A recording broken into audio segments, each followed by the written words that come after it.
Hi everyone on YouTube, this is Eric the Cyborg of the Team Forbidden here. Sorry if I'm a little bit nasally, my nose is kind of clogged up at the current moment. But I have a new deck profile for everyone here. It's just a really fun deck to play. It's nothing competitive at all because it's not that good at all either. It's Summon Skull. Demon no Shokan! As it's called in the OCG. So the reason why I wanted to build this because I wanted to just have a little fun deck to play. It doesn't cost that much. I mean, it kind of does, but I'll get into like other things you could run. So let's get to it. So start off, you have to run the standard triple Summon Skull. The one thing that everyone should know that he's always treated as a Archfiend card. So no matter what people say, you just punch him in the face and say that. So onto the brand new ritual monster is Archfiend's Awakening. His name becomes Summon Skull while on the field. Unfortunately, not in the graveyard because that would be really good. His on-field effect is that Summon Skull monsters that you control cannot be destroyed by card effects. And if he leaves the field by battle or a card effect, you summon one regular Summon Skull from your hand, deck, or graveyard. This is the main boss monster for your deck. They have several, but you can do like different builds depending on which one you want to really focus on. And now for like someone of another level 6, one Red Eyes Archfiend of Lightning. You immediately only summon him out with the Red Eyes Redstone monster because he's a Red Eyes monster. So. And he's level 6, so make sure rank 6 plays even faster. Double Eris, she's one of your Archfiend monsters. When she's sent to the graveyard, whether by battle or a card effect, you get to add a Archfiend card from your deck to your hand. So that would obviously consist of him and also Summon Skull or herself. Another level 6 you could run is 2 Apprentice Illusion Magician. You could run Archfiend Commander, which is another level 6 Archfiend, but I feel like she's better because she's easier to summon, and you just gotta discard a card just to bring her out. So she's pretty expensive right now. So if you can't afford her, definitely run Archfiend Commander as your a second option. Ritual styles. So you want to run triple Manjus. He's pure and simple. When he's no more flipped, you add a ritual spell or a ritual monster. Triple Fiendish Rhino Warrior.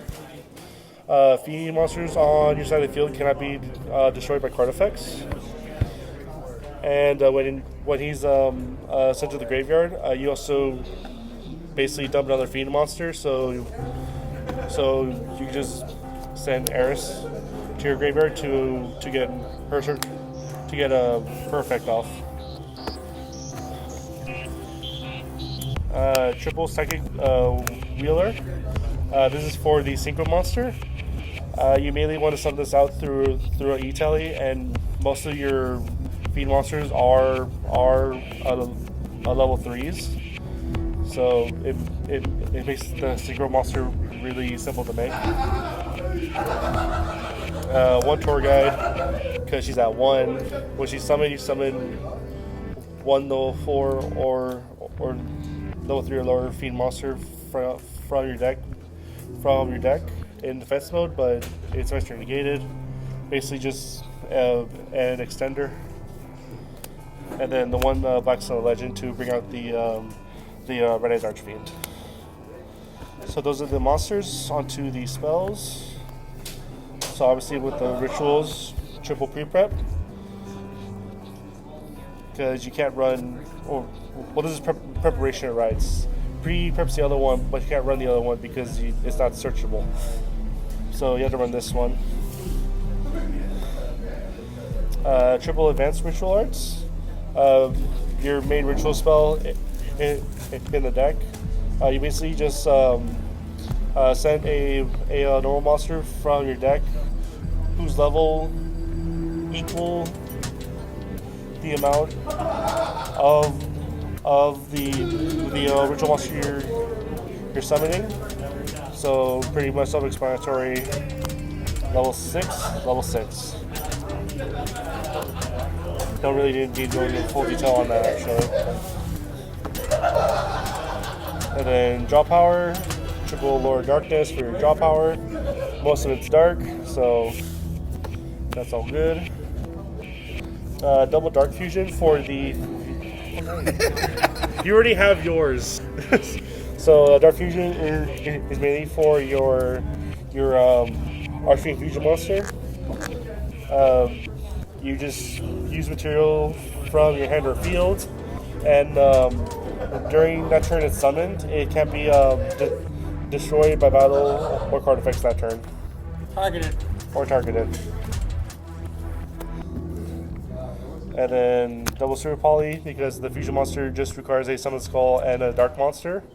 And given on how the meta right now is dominantly controlled by Dark Monsters, in a way. So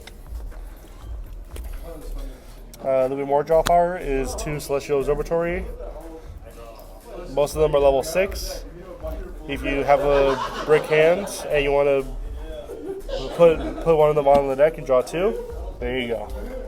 It helps you basically just unbrick your hand. And then for one-ofs, E-Telly for the Psychic Wielder, 1-for-1 for the Blackstone Legend, and then for Witch Burial for pretty much any other European monsters. That is the main deck. Onto the extra deck. For links, I'm running 1 Cherubini because you do have level 3s and it helps set up your graveyard. 1 Wee-Witch. They're all dark, so why not? Running a double Master King Archfiend. For those who don't remember what he does, during your semi-phase, you have to pay 500 life points. It is not optional. You have to pay it no matter what. And once per chain, once per turn during your semi-phase, pay 500 life points or destroy this card. Once per chain, if you pay life points except during a damage step, you can send 1 feed monster from your deck to the graveyard with attack or defense equal to the amount paid.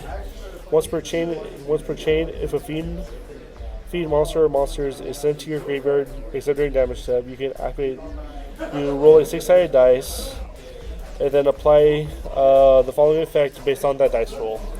If you roll a 1, you add the Ascent card back to your hand. If you roll a 2, 3, 4, or 5, you shuffle it back to the deck. And if you're lucky enough to roll a 6, you get to summon it out. So this also kind of helps out with your Synchro engine.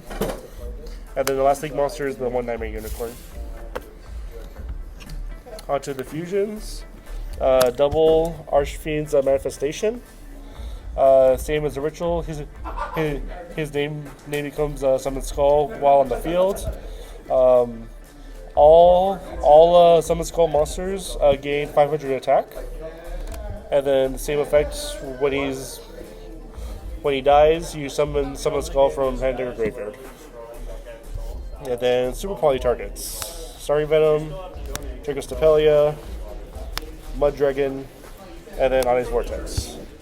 Your Super Poly targets, if you want to run other ones like Violet Chimera for Salamangreats or a Borla Furious Dragon for any Guard Dragon decks, you're free to go ahead.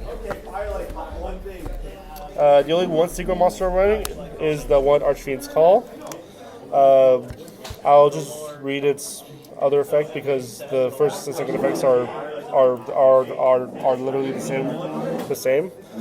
Summon Skull monsters on your field cannot be targeted. Targeted by card effects. So against Sky Strikers, this guy's your best option. And then on to the Xyz monsters for your rank 6s. One Archfiend's Ascent. If a Summon Skull monster that you control would be destroyed, you can just detach a material off him, and that monster is saved. One number 24. This card's really busted because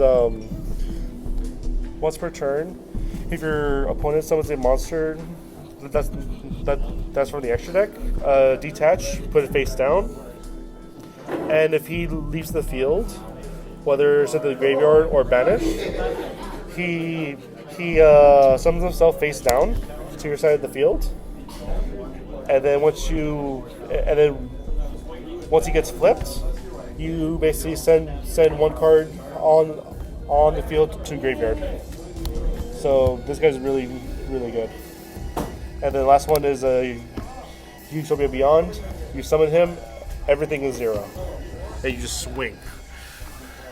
Anyway, that is the deck profile for Archfiend Summon Skull. Hope you guys enjoy the video.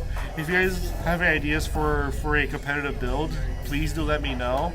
I would probably say the best competitive version for this deck would be the ritual version, so that you run the incantations in it, but people can find out a way to abuse the other monsters in it. So make sure to like, comment, subscribe, click the bell, and we'll see you all next time.